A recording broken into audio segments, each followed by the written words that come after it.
Шаяниум 2022 yana qarşı ola hamda birleşip hemin bilen bugünkü oyunda ilk otƙorҙарҙы hamda ilk güçlerdi bugün bilesek. Şöyle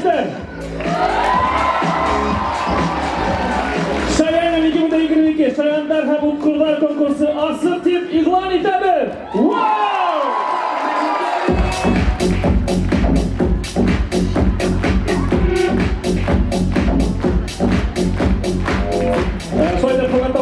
Шаяниум бәйгеһе bir yıl 20-нче тапкыр үткәрелә. Елдан-ел катнашучылар һәм артуы белән, сагу сыгыштары күбәю белән шатлықты бик зур юкка барысы күктәдә булды. Һәм дә инде Шаяниум 2022 ул Шаяндар һәм отҡорҙар конкурсының оештырыусыларында әйтеп килә бүгенгә. Ул Өфө ҡалаһы ҡала округы хакимияте